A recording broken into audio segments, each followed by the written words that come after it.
Lód piramidy brąz. Czy to wszystko może spotykać się w dobrze znanym wam Biskupinie? I jak wielkie znaczenie miała migracja sprzed 5000 lat?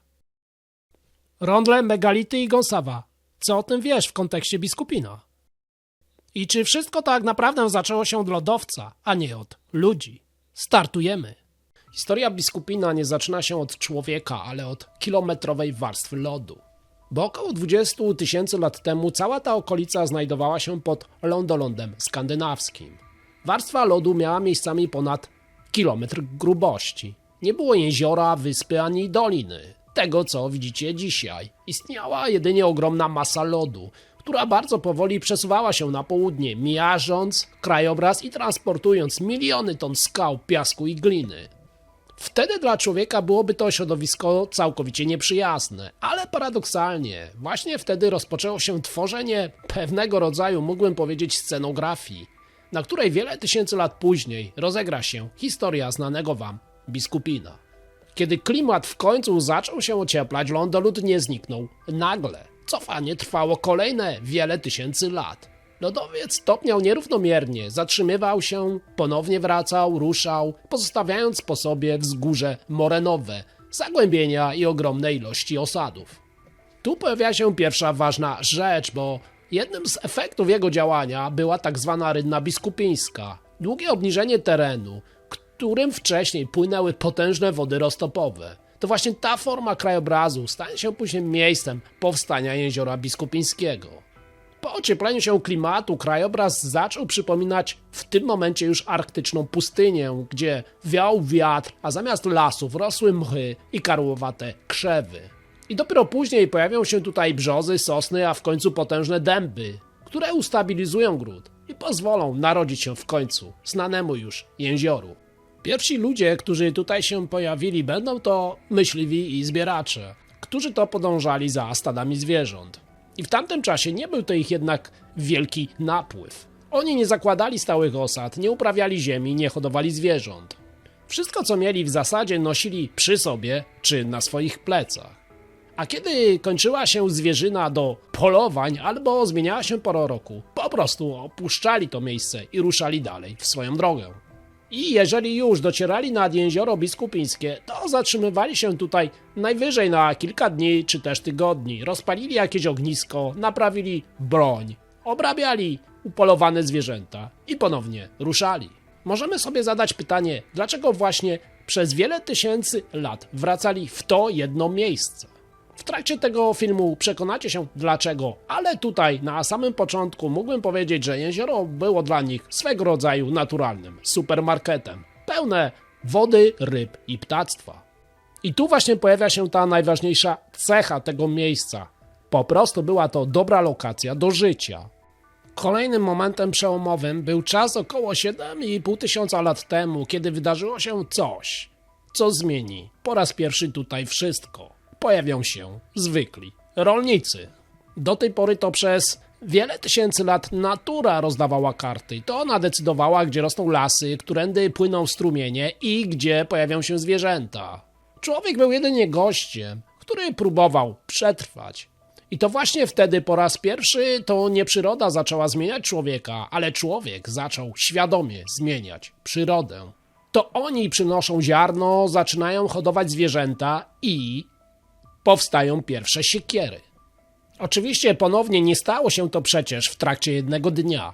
Nie przybyła wielka armia, ani nie powstało nagle ogromne miasto. Kolejny proces trwający pokoleniami. Ci, którzy tutaj już przybyli na stałe, przynieśli też nowy sposób życia. Nie byli jak wcześniejsi łowcy-zbieracze. Nie szukali już tylko zwierzyny, oni szukali ziemi do życia. Ziemi, na której można było coś uprawiać, lasów, które można było wyciąć przyniesionymi przez nich siekierami. I po raz kolejny okolice jeziora biskupińskiego, to bardzo ważne miejsce, staje się dla nich idealnym punktem. Żyzne gleby, dostęp do wody i bogactwo naturalnych zasobów w końcu sprawiły, że po raz pierwszy człowiek w tym miejscu zaczął wiązać plany wykraczające poza jedno lato czy też jedną zimę. Las, który przez tysiące lat wydawał się nie do pokonania, zaczął ustępować miejsca niewielkim polom uprawnym, A kilka kilometrów od Biskupina w dzisiejszej Wenecji to właśnie oni, tamci ludzie, wznoszą tajemniczy rondel. Gigantyczną konstrukcję z rowów i palisad, która prawdopodobnie służyła do bliżej nam nieznanych obrzędów, czy też pełniła rolę obserwatorium astronomicznego? I jeśli w tym momencie się nie mylę, to czy nie jest tak, że okolice przyszłego Biskupina już 6,5 tysiąca lat temu nie były jedynie dogodnym miejscem do zwykłego bytowania, ale również przestrzenią posiadającą ogromne już znaczenie cywilizacyjne i przede wszystkim religijne. Nie zapominajmy też, że w tym samym czasie niedaleko powstaną monumentalne grobowce megalityczne, nazywane dzisiaj polskimi piramidami, do których budowy naprawdę potrzeba było współpracy wielu ludzi. Zatem już tak dawno temu Biskupin nie był więc odizolowanym zakątkiem świata, ale częścią tętniącego życiem całego regionu. Zatem patrząc ponownie na to specyficzne miejsce, patrząc na Biskupin, właśnie z tej dawnej, najdawniejszej perspektywy, można odnieść wrażenie, że prawdziwa historia tego miejsca nie zaczyna się od budowy grodu, lecz od chwili, gdy pierwszy człowiek chwycił za kamienną siekierę i postanowił wyciąć kawałek lasu. Oczywiście wydaje się to nic nieznaczącym niewielkim krokiem, ale to właśnie od tego rozpoczęła się kilkutysiącletnia historia Biskupina. Historia, która miała jeszcze wielokrotnie zmieniać swoich bohaterów. Ruszamy dalej. Około 5000 lat temu nastąpił wielki reset. Dzięki badaniom starożytnego DNA wiemy, że do Europy i oczywiście w okolice Biskupina docierają ludzie ze wschodnich stepów. Ci ludzie pochodzili z terenów leżących na północ od Morza Czarnego i Kaspijskiego.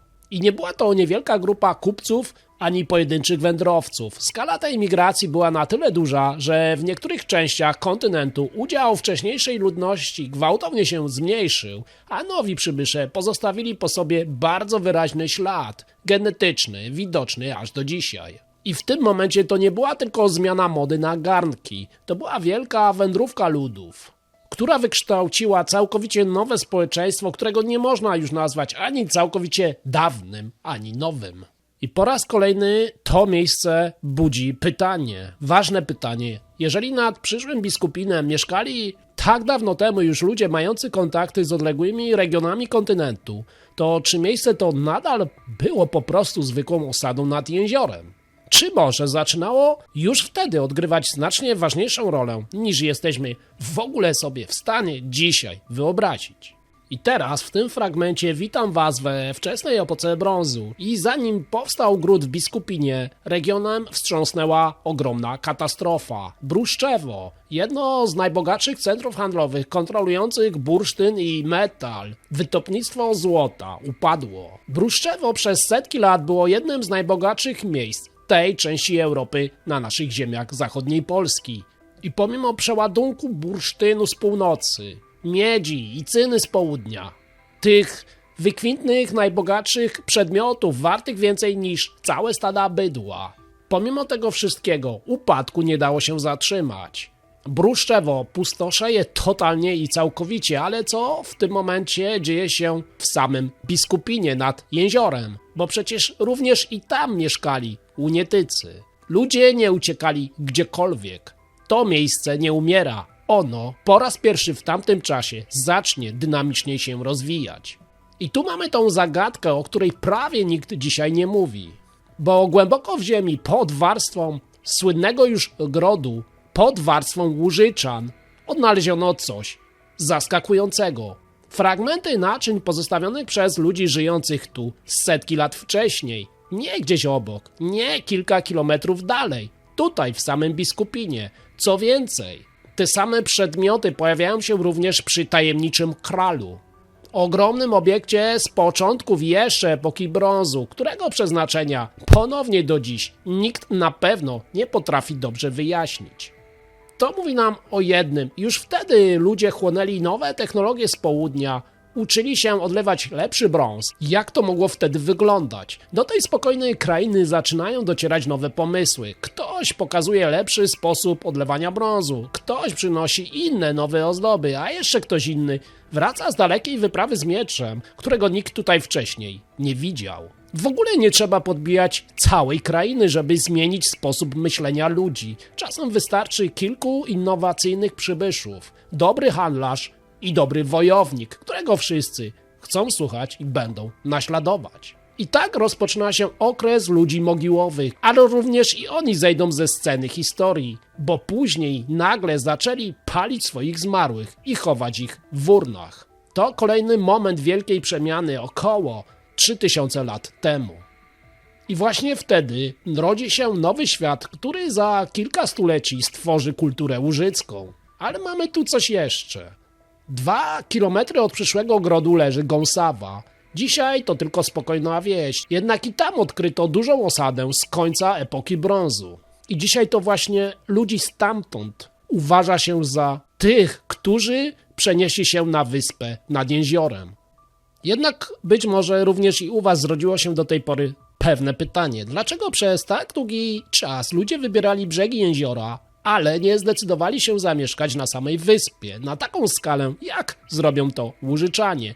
Czy wyspa była zbyt mała? Czy poziom wody wyglądał inaczej? A może zwyczajnie po prostu nie było żadnej potrzeby budowania osady obronnej otoczonej wodą? Może świat był spokojniejszy? Zapewne decyzja o budowie wielkiego ogrodu nie była przypadkiem. To tak naprawdę mógł być finał tysięcy lat różnych prób, błędów i przede wszystkim ewolucji, która z jeziornego przystanku zrobiła jeden z największych symboli naszej prehistorii. Biskupin nie narodził się jednego dnia. On dojrzewał przez setki, a może nawet tysiące lat. Najpierw jezioro, potem łowcy, potem rolnicy. Ostatecznie ci, którzy zbudowali tajemniczy kral. I na końcu ludzie, którzy przeżyli upadek Starego Świata po Bruszczewie. Kolejne pokolenia, które zmieniały się wraz z kontynentem. I dopiero wtedy, na końcu, ktoś patrzy na jezioro i mówi: to tutaj.